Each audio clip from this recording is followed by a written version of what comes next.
Website को कितना भी अच्छा लुक क्यों ना दे दो, वेबसाइट को आप बहुत अच्छा यूआई यूएक्स डिजाइनर उसको बनाए, लेकिन अगर वेबसाइट का सारा कंटेंट स्टैटिक है, वेबसाइट के अंदर हमने कुछ भी डायनामिक फीचर ऐड नहीं किया है, जैसे कि पोस्ट का फीचर हो गया या ऑथेंटिकेशन के लिए यूजर हो गया, तो वेबसाइट बहुत ज़्यादा बोरिंग हो जाती है। वेबसाइट के अंदर जितना ज़्यादा हम डेटा ऐड करते रहेंगे उतना ज़्यादा वेबसाइट यूजफुल होती रहेगी। जैसे कि एग्जांपल फेसबुक, फेसबुक के अंदर बहुत सारा डेटा आपका डेटाबेस से आता है, वो बिल्कुल भी स्टैटिक नहीं है।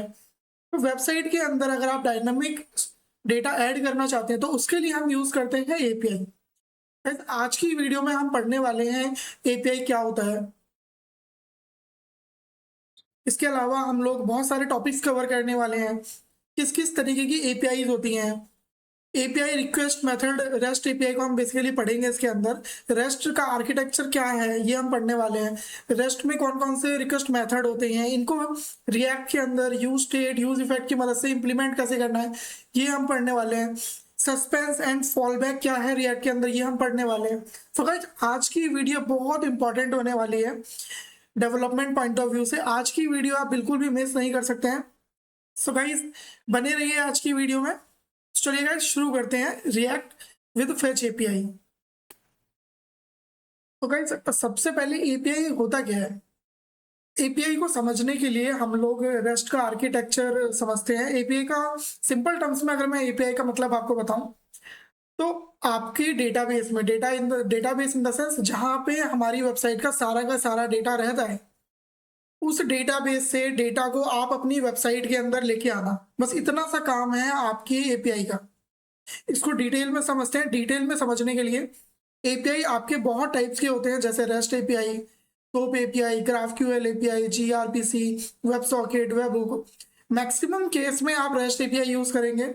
सोप एपीआई एंटरप्राइज लेवल पे जैसे बैंक वगैरह में यूज किया जाता है, ये बहुत ज्यादा सिक्योर तरीका है डेटा को ट्रांसफर करने का। ग्राफ क्यूएल बहुत ज़्यादा ट्रेंडी चल रहा है आज की डेट में डेटा को ट्रांसफर करने के लिए। फेसबुक जैसी कंपनीज इसको यूज करती हैं, फेसबुक ने बनाया बेसिकली ग्राफ क्यूएल को। जीआरपीसी हम यूज करते हैं जब हमें डेटा बहुत ज़्यादा स्पीड में चाहिए हो। जीआरपीसी डेटा हमें बाइनरी फॉर्मेट में देता है, तो डेटा बहुत स्पीड में ट्रांसफर होता है जीआरपीसी की मदद से। Next web socket, web socket हम यूज करते हैं जब भी हमें रियल टाइम कम्युनिकेशन करना हो। जैसे अगर आप वीडियो कॉल कर रहे हैं, व्हाट्सएप आपको वीडियो कॉल का फीचर देता है, ऑडियो कॉल का फीचर देता है, तो इसके बीच में जो वीडियो और ऑडियो ट्रांसफर हो रहा है वो आपका वेब सॉकेट की मदद से ट्रांसफर होता है। जितने भी रियल टाइम कम्युनिकेशन है वो सब वेब सॉकेट की मदद से होते हैं। तो अब थोड़ा इसको डिटेल में समझते हैं एपीआई को। मान के चलते हैं ये एप्लीकेशन, एक किचन का एग्जांपल लेते हैं, ये बहुत ही फेमस एग्जांपल है रेस्ट एपीआई के अंदर। ये किचन है हमारा। इस किचन के अंदर एक रेस्टोरेंट है, रेस्टोरेंट में ये हमारा किचन हो गया, बीच में वेटर है और ये आप कस्टमर है। तो सपोज आप मैकडी में जाते हैं, मैकडी में गए, आप वहाँ पे सिटिंग एरिया पे बैठ गए और आपको कुछ भी चाहिए, आप वेटर को बोलेंगे कि मेरे को सपोज मेरे को एक बर्गर चाहिए। आपने अपनी रिक्वायरमेंट बता दी, मेरे को इतने रुपए वाला बर्गर या फिर एक पर्टिकुलर बर्गर चाहिए। तो ये आपका एप्लीकेशन है, ये आपका फ्रंट एंड है, या आप इसको क्रोम बोल सकते हैं, मोबाइल ऐप बोल सकते हैं। तो जैसे ही कस्टमर ने वेटर को अपनी रिक्वेस्ट बताई, वेटर से हम बेसिकली रिक्वेस्ट कर रहे हैं, हम जिस टर्म को यूज करते हैं, फिर वेटर किचन पे गया, मतलब सर्वर आप इसको बोल सकते हैं, या इसको डेटा आप एक पर्टिकुलर बैकएंड आप इसको बोल सकते हैं। तो वेटर आपके बैकएंड के पास या आपने किचन में गया, किचन में जाने के बाद में उसने आपकी रिक्वायरमेंट शेफ को बताई, मतलब किचन को बताई कि जो जो रिक्वायरमेंट है।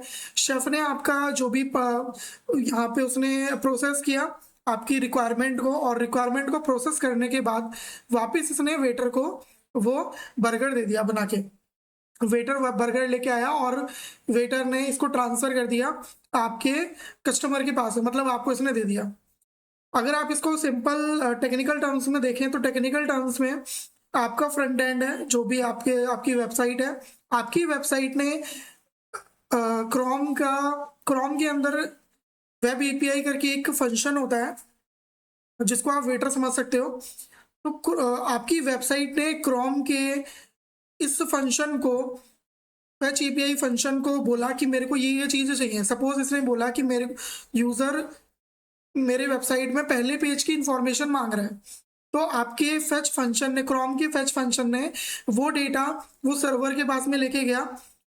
आपको उसकी लोकेशन भी बतानी पड़ेगी, आपका जो बैकएंड है उसकी लोकेशन क्या है और क्या डेटा आपको चाहिए। दोनों ही डेटा आपने वेटर को दिया, वेटर उस डेटा के साथ में सर्वर के पास में गया, सर्वर से उसने डेटा लिया और सर्वर ने वो डेटा वेटर को दे दिया, मतलब आपके फेच फंक्शन को दे दिया, और फेच फंक्शन ने वापस डेटा आपकी वेबसाइट में ट्रांसफर कर दिया।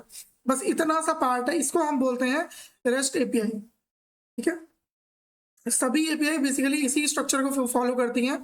रेस्ट में बस क्या होता है, रेस्ट में जब भी आपको डेटा चाहिए, डेटा को लेने के लिए या फिर डेटा के साथ में काम करने के लिए हमने इस पूरे प्रोसेस को इन 4 पार्ट में डिवाइड किया है। CRUD ऑपरेशन बेसिकली आप इनको बोल सकते हैं। अगर आपको यूजर से कोई डेटा चाहिए, सिर्फ आपको रीड करना है, सपोज आप एक ब्लॉग वेबसाइट में है, ब्लॉग वेबसाइट के अंदर मेरे को ब्लॉग के सारे पोस्ट चाहिए या एक पर्टिकुलर ब्लॉग की मेरे को डिटेल चाहिए, तो उसके लिए मैं जिस रेस्ट रिक्वेस्ट को यूज करूंगा वो है मेरा गेट रिक्वेस्ट। अगर मेरे को कोई डेटा क्रिएट करना है, सपोज मेरे को एक एडमिन पैनल के थ्रू ब्लॉग क्रिएट करना है, तो उसके लिए मैं पोस्ट मेथड यूज करूंगा। अगर मेरे पास एग्जिस्टिंग ब्लॉग है, मेरे को ब्लॉग को अपडेट करना है, अच्छा अपडेट मैं 2 तरीके से कर सकता हूँ। हो सकता है कि मैं उसको रिप्लेस कर दूं, इंटायर कंटेंट को मैं रिप्लेस कर दूं। मेरे पास पहले से एक ब्लॉग है, मैं चाहता हूँ कि उस ब्लॉग में जितना भी डेटा है मेरे को उन सबको रिप्लेस कर देना है, तो उसके लिए मैं यहाँ पे पुट मेथड यूज करूंगा। और अगर मेरे को एक पर्टिकुलर पार्ट को ही अपडेट करना है, मेरे ब्लॉग के अंदर सब कुछ सही है, बस मेरे को इमेज को अपडेट करना है, तो उसके लिए मैं यहाँ पे पैच मेथड यूज करूंगा। अगर मेरे को ब्लॉग को डिलीट करना है या किसी भी कंटेंट को डिलीट करना है, उसके लिए मैं डिलीट मेथड यूज करूंगा।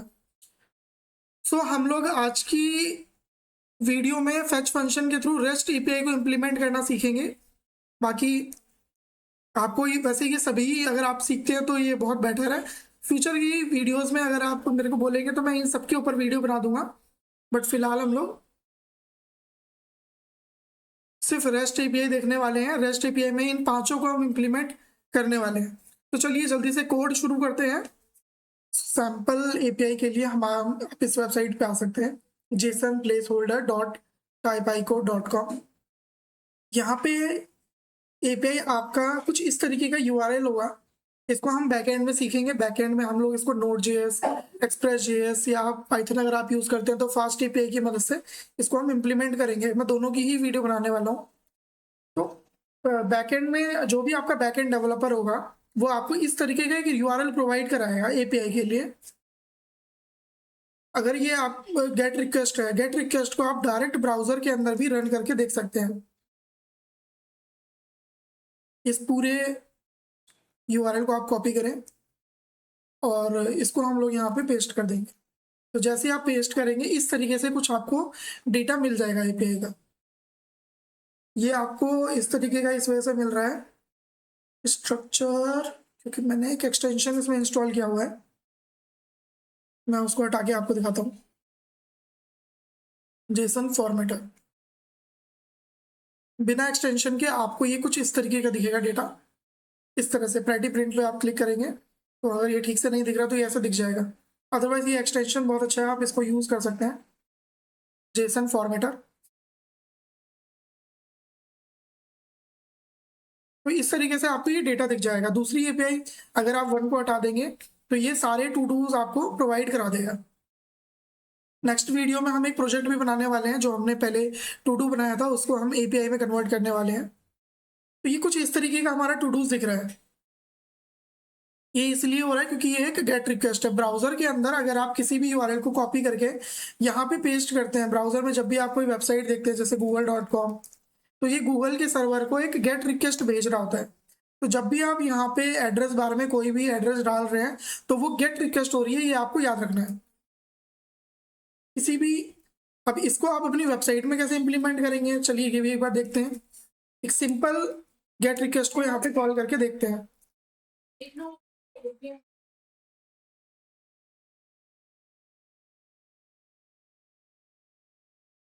हमने एक फंक्शन बनाया गेट टू डूज नाम से।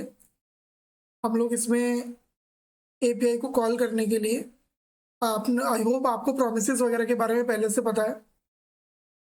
यहाँ पे मेरे को बस फेच फंक्शन को कॉल करना है। एपीआई को कॉल करने के 2 तरीके हैं। अपने फैच फंक्शन बनाया और हमने यहाँ पे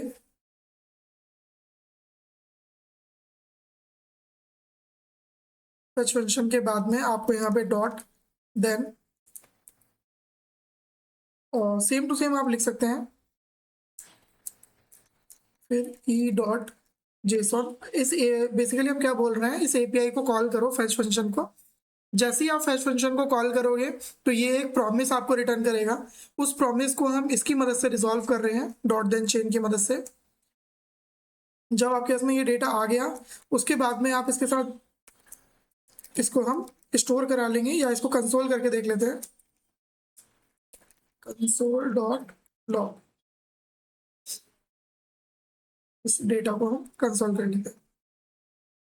अब हम चाहते हैं कि इस एपीआई को हम कॉल करेंगे जैसे ही हम इस पेज को लोड करेंगे। तो अगर पेज को लोड करते ही किसी फंक्शन को कॉल करना है तो उसके लिए हम यूज इफेक्ट यूज करेंगे।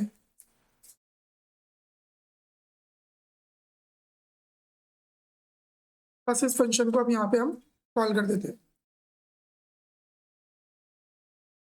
तो हमने फंक्शन इस एपीआई को कॉल किया, इस ये डेटा हमें कंसोल में दिखेगा।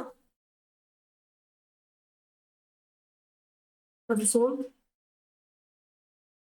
अब ये देख रहे हैं यहाँ पे ऑब्जेक्ट, ये डेटा आपके पास में रिटर्न हो गया। अगर आप सभी टू डूज को रिटर्न करना चाहते हैं तो इस वन को हम हटा देते हैं। अगेन मैं इसको कॉल करता हूँ एपीआई को, तो सारे के सारे टू डूज मेरे पास यहाँ पे आ गए। 200 टू डूज हैं और हर टू ये एक basically array of object return कर रहा है जिसके अंदर ये सारा डेटा है टू डूज का। तो पहला ये तरीका है एपीआई को कॉल करने का, ये काफ़ी ओल्ड तरीका है। 2015 से पहले हम इसी तरीके से कॉल करते थे। ES 2015 या ES 6 वर्जन के बाद में हमें एक और तरीका मिल गया, असिंक अवेट वाला तरीका। बेसिकली यहाँ पे अगर आप चाहते हैं आपको एरर भी हैंडल करना है तो उसके लिए आप डॉट कैच यूज़ कर सकते हैं। ये आपने जावास्क्रिप्ट में पढ़ ही लिया होगा। अगर इस एपीआई को कॉल करने के टाइम पे कोई एरर आता है तो उस एरर को यहाँ पे हम हैंडल कर सकते हैं इस तरह से। और इसके बाद में आप फाइनली भी यहाँ पे यूज़ कर सकते हैं। तो पहला तो ये तरीका हो गया जो कि सिंक्रोनस है। अगर आपको सिंक्रोनस तरीका चाहिए तो बस इस फंक्शन को हम असिंक कर देंगे और इसको हम अवेट करा देंगे।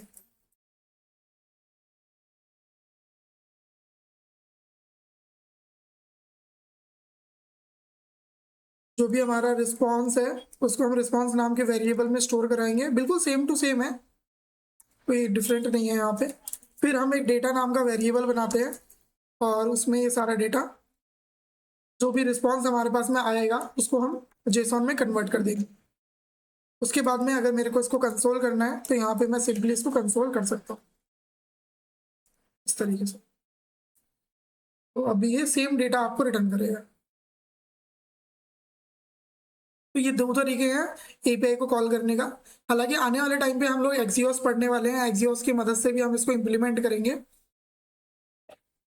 इसके हम अलग अलग यूसेस देखने वाले हैं। तो ये बहुत ही सिंपल तरीका है, इस तरीके से हम एपीआई को कॉल करेंगे। इस डेटा को आप चाहो तो एक यूज स्टेट में स्टोर करवा सकते हो। नेक्स्ट क्लास में हम लोग एक प्रोजेक्ट बनाएंगे जिसमें मैं आपको पूरे कंप्लीट स्ट्रक्चर पूरा इसको इम्प्लीमेंट करना, डेटा को यहाँ पे यूज़ करना, ये सारी चीज़ें हम नेक्स्ट क्लास में कवर करेंगे। फिलहाल के लिए मैं उसमें आपको दिखा देता हूँ कि इसको यूज स्टेट में कैसे स्टोर कर सकते हो आप। ये क्योंकि ये डेटा आपका एरे टाइप का है इसलिए मैंने यहाँ पे इसको एरे बनाया है। फिर सेट टू डू को बस मैं यहाँ पे स्टोर कर लूँगा। जैसे ही मेरे पास डेटा आ चुका है तो मैं कंसोल ना करके उस डेटा को यहाँ पे यूज़ कर लेता हूँ और फिर इस डेटा को आप यहाँ पे यूज़ कर सकते हैं सिंपली।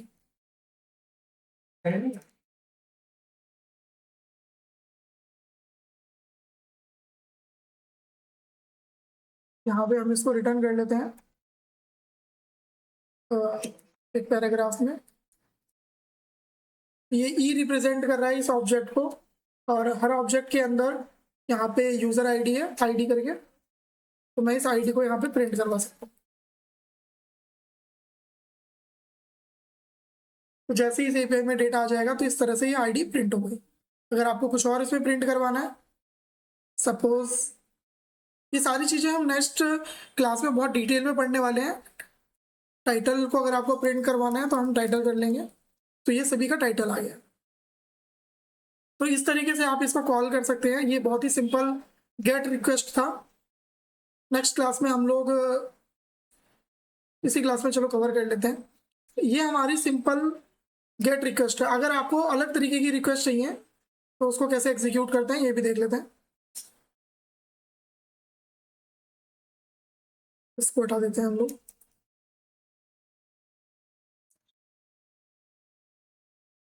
अब देखते हैं गेट रिक्वेस्ट के बाद में पोस्ट रिक्वेस्ट कौन से कैसे रिटर्न करेंगे।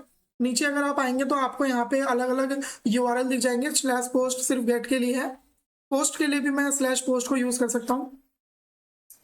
पोस्ट रिक्वेस्ट के लिए स्लैश पोस्ट, फिर यहाँ पे आपको कॉमा देना है। सेकंड आर्ग्यूमेंट के अंदर आपको लिखना है मेथड। मेथड में आप डिफाइन करेंगे ये कौन सी रिक्वेस्ट है। तो ये पोस्ट रिक्वेस्ट है, इसलिए मैं इस तरह से इसको कॉल कर रहा हूँ। अब अगर मैं इसको रिफ्रेश करता हूँ तो आप ये देख रहे हैं, तो मेरे को ये डेटा मिल गया। ये क्रिएट करने के लिए यहाँ पे, और अगर आपको इसके अंदर कुछ डेटा पास करना है तो वो आप डेटा भी पास कर सकते हैं। बॉडी के अंदर डेटा जितना भी है वो सब जेसन फॉर्मेट में रहेगा। तो सपोज मेरे को टाइटल देना है यहाँ पे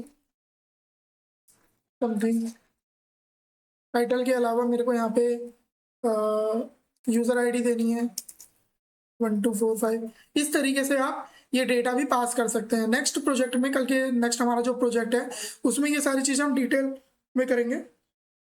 यहाँ पे बस मैं आपको ओवरव्यू दे रहा हूँ। तो आपने जैसे ये पेज लोड हुआ तो इस पोस्ट रिक्वेस्ट को हमने कर दिया। पोस्ट रिक्वेस्ट जैसे कि हमें पता है कि हम डेटा को पुश करने के लिए करते हैं, तो डेटा ये पुश हो गया है, लेकिन जो हमारा बैक एंड है, जो सर्वर है, उसने हमें सिर्फ आईडी रिटर्न करी है। बट इस तरीके से आप डेटा को पास कर सकते हैं स्ट्रिंगीफाई फॉर्मेट में। अगेन अगर आपको पुट मेथड चाहिए तो यहाँ पे बस आप पुट लिख देंगे। अगर आपको पैच रिक्वेस्ट करना है तो आप यहाँ पे पैच कर देंगे। आपको डिलीट करना है तो यहाँ पे डिलीट कर देंगे। जनरली डिलीट में और गेट रिक्वेस्ट में आप ये बॉडी यूज नहीं करते हैं। डेटा को पास करने का और भी तरीका है इसमें, जैसे आप डेटा को यहाँ पे क्वेरी पैराम्स के थ्रू पास कर सकते हैं, क्वेश्चन मार्क करके। ये भी हम नेक्स्ट क्लास में डिस्कस करेंगे। तो डेटा को आप इन्हीं दो तरीके से पास कर सकते हैं, या तो आप क्वेरी पैरामीटर्स के थ्रू पास कर सकते हैं या तो बॉडी के थ्रू पास कर सकते हैं। सो गाइस आज के लिए इतना ही। आज आई होप आपको बेसिक रेस्ट एपीआई समझ में आ गया होगा, उसको कैसे आप जावास्क्रिप्ट में इंप्लीमेंट करेंगे। नेक्स्ट टॉपिक को, नेक्स्ट क्लास को आपको बिल्कुल भी मिस नहीं करना है। उसमें हम इसका प्रैक्टिकल इंप्लीमेंटेशन देखेंगे। एक टू डू प्रोजेक्ट बनाएंगे, उसके अंदर हम get, post, put, patch, delete, ये सारी की सारी चीज़ों को इंप्लीमेंट करने वाले हैं। इसके अलावा मैं आपको डेटा पास करना सिखाऊंगा कि डेटा कैसे पास करते हैं। मैं आपको सस्पेंस, फॉलबैक भी इसमें यूज़ करना सिखाऊंगा। सो गाइस तब तक के लिए bye bye, thank you for watching. मिलते हैं नेक्स्ट क्लास में।